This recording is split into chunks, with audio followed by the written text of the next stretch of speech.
Welcome, science fiction fans, to another installment of That Sci-Fi Guy. Seeing as this is my 10th episode, it's time for another 5 and 5. This time we're taking a look at the top 5 best and the top 5 worst science fiction vehicles. As usual, for the purpose of this list, I've set up a few rules. 1. I'm not counting vehicles that are intelligent and can pilot themselves, like Kit, Moya, or the Transformers. 2. We're also not counting vehicles that looked cool, but didn't really offer much else, like the Akira bike, Ecto-1, the Tron bikes. 3. Again, we're limiting this to 1 entry per franchise. It just keeps the list more diverse. And 4. Well, actually, I guess we only have those 3 rules this time, so let's just get right into it.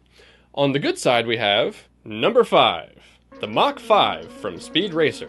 Appropriately at number 5, Speed Racer may have been kind of a silly show.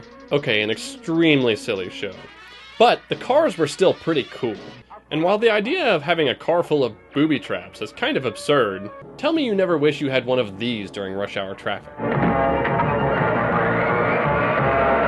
Yeah, and if you count the new movie, including the Mach 6, regardless of whatever you thought of the rest of that flick, the cars were really well done.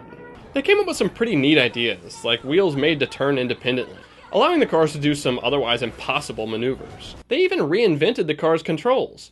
As you can see in this shot of the pedals, this thing is more like a rally car, not just your typical gas, brake, and clutch. And do I really need to say anything more than car foo?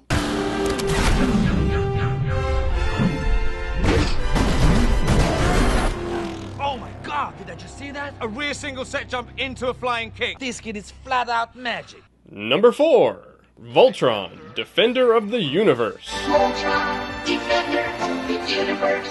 That's right, these guys drove 5 robotic lions that joined together to form a giant ass-kicking robot. Except for when it was cars, but that's just due to the show being a mishmash of 2 different animes. This may not have been the first of the super robot genre. In fact, I'm not even sure it was the first to use the idea of multiple vehicles that combine into one. But it was the most influential, at least in my generation. Without the success of Voltron, I highly doubt that shows like the Power Rangers would have made it here at all. And hey, it's the Defender of the Universe! Plus, it can summon a sword from its hands, and it can bite you and punch you at the same time. Number 3. The Defiant from Star Trek Deep Space Nine. Okay, so Star Trek was full of awesome ships. You had Borg cubes, Klingon birds of prey, Romulan warbirds, not to mention the Enterprise. All of them. It wasn't easy to narrow it down. But the Defiant is one badass little ship. Little? It was basically the biggest guns the Federation can make with a ship wrapped around them. But to put it simply, it's overgunned and overpowered for a ship its size. And the engines? They were so powerful that O'Brien had to redesign the structural integrity field just so that it wouldn't tear itself apart. During battle drills, it nearly tore itself apart when the engines were tested at full capacity. It racked up tons of kills in the Dominion War, and even survived being destroyed. I didn't know we were getting another Defiant-class ship. Looks just like her. Sort of. Special dispensation to change the name from Sao Paulo to Defiant. Oh, and it cloaks. Number 2. The cars from the Jetsons. You may think this one came out of left field, and I'm sure you're wondering, well, what's so special about those? Well, not only was this a really neat idea, but it implanted the seed of the flying car in the minds of an entire generation of people. It's times like this it occurs to me we were lied to by the Jetsons. What are you talking about? According to that show, we were supposed to be tooling around in flying cars by now. You see any flying cars lately? And what, you might ask, do these things run on? I don't know. They seem to emit these magical circles that just kind of dissipate harmlessly. Are there any limitations? I mean, can they travel through space?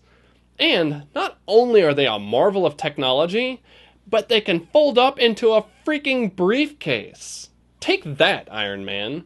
And number 1, the TARDIS from Doctor Who. I know, I said nothing intelligent that can drive itself.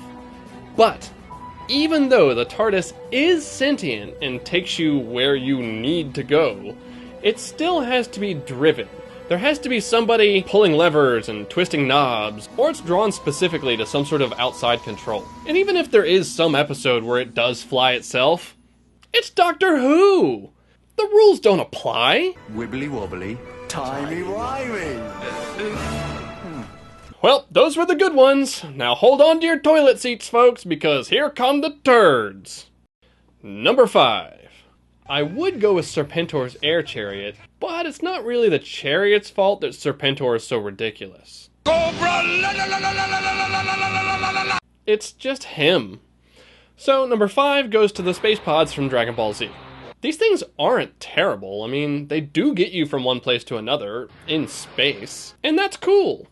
But they suffer from a major flaw. Not only are they one-seaters, smaller than an airplane bathroom, but look at how they land. That wouldn't just give someone whiplash, that would turn your brain into jello. Admittedly, on worlds run by Frieza, they do have these landing pads, but everywhere else you go in one of these things, you leave a giant crater. I don't even think they had seatbelts. Number 4, the Millennium Falcon from Star Wars. Wait, hear me out. Now I know this may have come as a bit of a surprise, but really, this was not a reliable ship. What a piece of junk! She may not look like much, but she's got it where it counts, kid. Does it? I mean, more often than not, the thing just didn't work. Oh yeah? Watch this. Watch what? Let's get out of here. Ready for light speed? It's not fair. No light speed. It's not my fault. Ready for light speed. Punch it!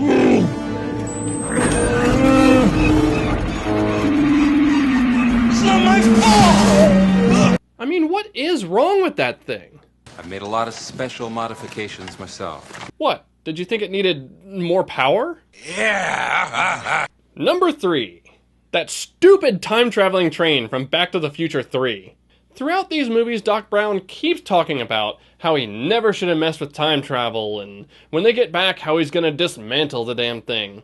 So, here we are. The closing of the trilogy, and... what the hell is that? Why? And not only does it go against what he's been saying for the last 3 movies, but it just looks ridiculous. Stop! Party! It runs on steam! What? On steam? Really? How much power did the flux capacitor need again? 1.21 gigawatts! Gigawatt.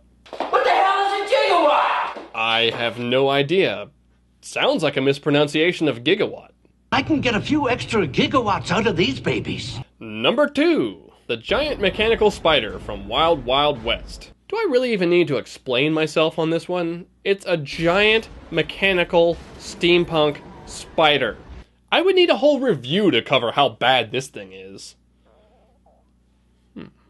And number 1, the Batwing from the 1989 Batman movie. There have been a lot of vehicles from the Batman franchise, and they range from badass to But then there was this thing. So Batman is trying to stop the Joker's evil plan, and he flies in on his Batwing to save the day.